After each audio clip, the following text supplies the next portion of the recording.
నమస్తే అండి అందరికీ. నేను మీ Madhavi Krishna. Welcome to my channel Madhavi Krishna's Navarasa Kathamalika Telugu audio stories. వినండి, వింటూనే ఉండండి విభిన్నమైన కథలని నవరసాలలో. ప్రతిరోజు సరికొత్త ఎపిసోడ్లతో నీ మీద నాకు ధారావాహిక ఎపిసోడ్ 85. ఎక్కడికి? ఆలేహ్య లోగొంతుకుతో అడిగింది నీహార్ని. మాట్లాడకుండా రా నాతో. అందరూ వాళ్ళ గదులకు వెళ్ళిపోతారు. ఈ రాత్రికి ఇక్కడే కాటేజ్లు బుక్ చేశానని తెలుసు కదా అంటూ ఆమెని ఒక కాటేజ్ దగ్గరికి లాక్కుపోయాడు. లోపలికి వెళ్ళగానే ఆమెని పక్కకి నెట్టి తలుపు లాక్ చేసేశాడు. ఎవరైనా చూస్తే కొంపలు అంటుకుంటాయి బావా, కంగారు పడిపోతూ అంది. ఎవ్వరు చూడరు. అయినా అందరూ ధ్రువ్ నభలని వెతుక్కోవడంలో ఉంటారు. రాక్షసి, మనం మొగుడు పెళ్ళాలమన్న విషయం మర్చిపోయావా? ఆమెని దగ్గరికి లాక్కుంటూ అల్లరిగా అన్నాడు నీహార్. నభా ధ్రువ్ ఎక్కడికి వెళ్లారు? పిన్నిగారు వెతుకుతున్నారు అయోమయంగా చూస్తూ అడిగింది ఆలహ్య. మనమెందుకొచ్చామో వాళ్ళు అందుకే వెళ్లారు అన్నాడు నవ్వుతూ. ఛీ, ధ్రువ్ పెళ్లికి ముందు అలాంటివి చెయ్యడు. తన బాస్ ప్లస్ ఫ్రెండ్ని వెనకేసుకొచ్చింది. అబ్బా, నిజంగానా? ఆమెని కౌగిలిలో బంధిస్తూ వ్యంగ్యంగా అన్నాడు నీహార్. హా, ఆమె తలపైకెత్తి అతని కళ్ళలోకి చూస్తూ అంది. మీ ధ్రువ్ మీరనుకున్నంత బుద్ధిమంతుడు కాదని రుజువు చేస్తే ఏమిస్తావు? అడిగాడు ఆమెని ముద్దులతో ముంచెత్తుతూ. నేనిచ్చేదేముంది? అన్నీ మీరే ఇస్తున్నారుగా కొంటిగా అంది. అయితే నువ్వు పందెంలో ఓడిపోతే నేను అడిగినది నువ్వే ఇవ్వాలి, నేనివ్వను. ఎందుకంటే ఇక మనకి కలిసే అవకాశం లేదు ఇప్పుడప్పుడే. నేను బ్యాచిలర్ పార్టీ అయిపోయాక అటు నుంచి అటే ఎస్టేట్కి వెళ్ళిపోతున్నాను. పెళ్లికి ఉండకపోవచ్చు. ధ్రువ్కి ఎమర్జెన్సీ చెప్పాను. ఇక మీరు అక్కడికి వచ్చేదాకా నేను అక్కడే ఉంటాను చెప్పాడు నీహార్.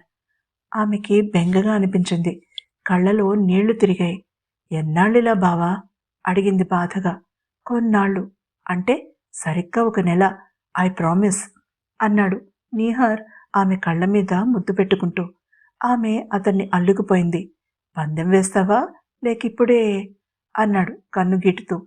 మీతో పందానికి నేనెప్పుడూ సిద్ధమే అంది నవ్వుతూ. ఈసారి ఓడిపోతావు ఖచ్చితంగా హెచ్చరించాడు ఆమెని. ఏం కాదు, ధ్రువ్ విషయంలో మీరే ఓడిపోతారు అంది. రా నాతో. ధ్రువ్ ఎంత అల్లరి చేస్తాడో నువ్వు తెలుసుకోవాలి. పుస్తకాన్ని కవర్ పేజీని బట్టి అంచనా వేయకూడదు అంటూ ఆ బ్లాక్లోనే ఉన్న మరొక కాటేజ్ దగ్గరికి వచ్చి లాక్ ఓపెన్ చేశాడు. నిశ్శబ్దంగా తెరుచుకుందది. ఆమె పెదవుల మీద తన వేలిని ఉంచి నిశ్శబ్దంగా లోపలికి తీసుకువెళ్ళాడు నీహార్. లోపల నుంచి మాటలు వినిపిస్తున్నాయి. ధ్రువ్ కంఠం. ఆశ్చర్యపోయింది ఆలేహ్య. ఇక 2 నిమిషాలు కూడా అక్కడ నిలబడలేదు. బయటికి పరుగు తీసింది ఆలేహ్య. నవ్వుకుంటూ ఆమెని అనుసరించాడు నీహార్. ధ్రువ్, ఎవరో వచ్చారు లోపలికి. మీ అల్లరి ఆపండిక అంది కంగారుగా నభ. ఇప్పుడు నేను అడిగినది వదిలేస్తా అన్నాడు నవ్వుతూ. ఇప్పుడొచ్చిన వాళ్ళు మనని చూస్తే అసహ్యంగా ఉంటుంది మందలింపుగా అంది నభ. ఇది ప్రిన్స్ కాటేజ్. వచ్చినది తనే అయి ఉంటాడు అన్నాడు నవ్వుతూ. తను విని ఉంటాడు. ఎంత ఇబ్బందికరంగా ఉంటుంది సిగ్గుగా అంది. తనేం ప్రవరాఖ్యుడా ఏంటి? ఆలేహిని ఎలా ఒంటరిగా పట్టుకుందామా అని చూస్తున్నాడు. అందుకే తన పేరు మీద 2 కాటేజ్లు ఎక్స్ట్రా బుక్ చేశాడు. మనకి ఇలా ఉపయోగపడతాయని. తనేం తెలివి తక్కువవాడు కాదు అన్నాడు నవ్వుతూ. అయినా డాన్స్ చేసి అలసిపోయి ఉంటారు. రెస్ట్ తీసుకోకుండా ఈ అల్లరెందుకు? అతని చేతులు తన శరీరం మీద నాట్యం చేస్తుంటే ఆపడానికి ప్రయత్నిస్తూ అంది నభ. నువ్వు నేను అడిగిన డాన్స్ చేసేస్తే నిన్ను జాగ్రత్తగా ఎవ్వరికీ తెలియకుండా నీ గదిలో దింపే బాధ్యత నాది. అంతవరకు పంపను. ఒప్పుకునే వచ్చినప్పుడు ఇక సిగ్గెందుకు అన్నాడు ధ్రువ్ నవ్వుతూ. ఆమె లైట్ వైపు చూసింది. అతను మౌనంగా ఆమెని వదిలి దూరంగా వెళ్లి లైట్ ఆపేశాడు. ఎరుపు రంగు వెలుతురు మసకగా పరుచుకుంది గదిలో. లోపల నుంచి తలుపు లాక్ చేశాడతను. వెళ్ళి మంచం మీద హెడ్ బోర్డ్కి ఆనుకుని కూర్చున్నాడు. చేతులు కట్టుకుని పొడవుగా కాళ్ళు చాపి కూర్చున్న అతన్ని కొన్ని క్షణాలు తదేకంగా చూసింది నభ. ఆ నిశ్శబ్దం, ఏకాంతం, మసక వెలుతురు ఆమెని వెన్నుతట్టి ప్రోత్సహిస్తూ ఉండగా అతనికి సర్ప్రైజ్ ఇవ్వడానికే నిర్ణయించుకుంది. ఆమెని ఆవరించుకుని ఉన్న టెన్షన్ మొత్తం మాయమై అల్లరి చోటు చేసుకుంది. ఒక షరతు అంది. ఆమెనే పరీక్షగా చూస్తున్న ధ్రువ్ ఒక్కసారిగా ఆమెలో వచ్చిన మార్పుకి ఆశ్చర్యపోతూనే చెప్పమని అన్నాడు. మీరు మంచం దిగి రాకూడదు. నేను వస్తే వచ్చినట్టు, లేకపోతే అలానే కూర్చోవాలి చెప్పింది. ఒప్పుకున్నాడు ధ్రువ్ ఆమె వైపు కుతూహలంగా చూస్తూ. నన్ను స్ట్రిప్పర్గా మారమన్నారు కానీ మీకు నేను స్ట్రిప్ డాన్స్ చేసి చూపిస్తాను అంది. అతని గొంతు తడారిపోయింది. నభా. అప్పటికే ఆమె తన జుట్టుని ఫ్రీగా వదిలేసింది. తన ఫోన్లో పాత హిందీ పాట ఆప్ చేసే కోయి మేరే జిందగీ మే ఆయే బాత్ పంచాయే ఆన్ చేసింది. మెల్లమెల్లగా ఆమె శరీరం పాటికి అనుగుణంగా కదులుతుంటే అతను కళ్ళు పెద్దవి చేసుకుని చూశాడు. ఆమె డ్యాన్స్ అంత బాగా చేయగలదని అనుకోలేదు. సరదాగా ఏడిపించి ఆమె బ్రతిమాలుతుంటే వదిలేద్దామని అనుకున్నాడు. కానీ ఆమె సీరియస్గా కండిషన్ పెట్టేసరికి ఎంతవరకు ఈ ఆట సాగుతుందో చూద్దామనుకున్నాడు. ఆమె డ్యాన్స్ చేస్తూ జుట్టు వెనక్కి తోసుకుని ముందుగా తన చేతికి ఉన్న గాజులను తీసి పక్కన పెట్టింది. అతను గుటక మింగాడు అతి కష్టం మీద. మెల్లమెల్లగా ఒంటి మీద ఉన్న అలంకరణలన్నీ తీసేసింది. డాన్స్ చేస్తూనే అరబిక్ మ్యూజిక్ పెట్టింది. అతని కళ్ళు విశాలమయ్యాయి. ఆమె మెల్లగా అతను అడిగినట్టుగా ఒక్కొక్క వలువకి దూరమవుతూనే బెల్లి డాన్స్ చేస్తుంటే అతని ఒళ్ళంతా చెమటలు పట్టేశాయి. అతనికి అందినట్టే అంది దూరం జరిగింది. ఆమె కవ్వింపు అతన్ని స్థిరంగా కూర్చొనివ్వలేదు. కానీ సైన్యంలో చేరగానే ముందు నేర్చుకునేది తమ మీద తమకి అదుపు. కేవలం కొన్ని సంవత్సరాలుగా అతనిలో ఉన్న క్రమశిక్షణ మాత్రమే అతన్ని ఆ మంచానికి కట్టిపడేయగలిగింది. డాన్స్ పూర్తి చేశాక ఆమె చిన్నగా రొప్పుతూ నిలబడింది. ఆమె నగ్నదేహం మీద చెమట బిందువులు మంచు ముత్యాల్లా ఉన్నాయి. మీరు మంచం దిగొచ్చు గొంతు తగ్గించి చెప్పింది. అతను మెల్లగా లేవడం కళ్ళు మూసుకున్న ఆమెకి తెలుస్తూనే ఉంది. అతను దగ్గరగా రావడంతో ఆమె ఊపిరి బిగబట్టింది. అతని చేతి స్పర్శ తగలగానే మెల్లగా కళ్ళు తెరిచింది. అతను ఆమెకి నిండుగా దుప్పటి కప్పుతున్నాడు. అతని కళ్ళలో సన్నటి నీటి తెరకి ఆమె ఆశ్చర్యపోయింది.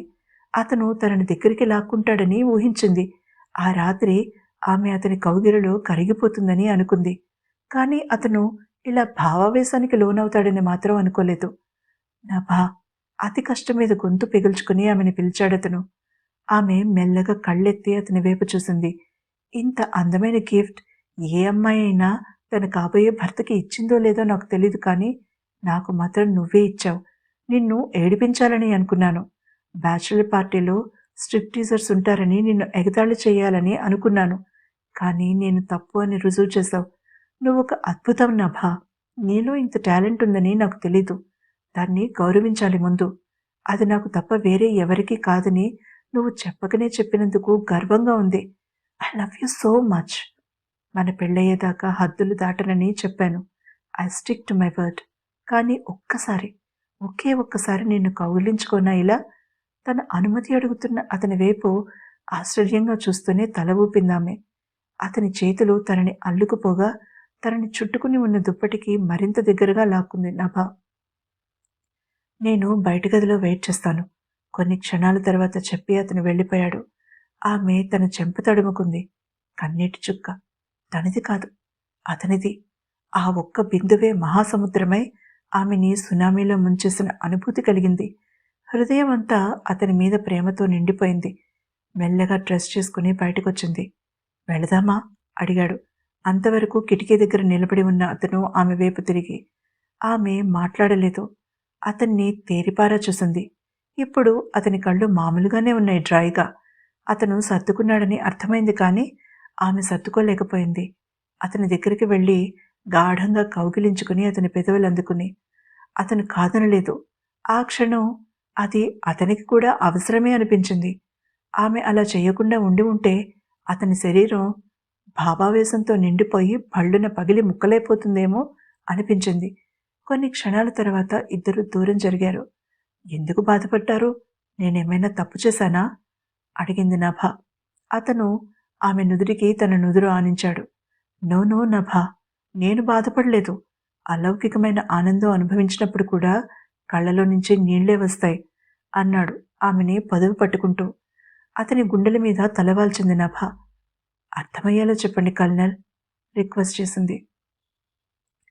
తర్వాత ఏం జరిగిందో తెలుసుకోవాలంటే తర్వాత ఎపిసోడ్ని తప్పకుండా వినండి. అలాగే నా ఛానల్ని సబ్స్క్రైబ్ చేసుకోండి.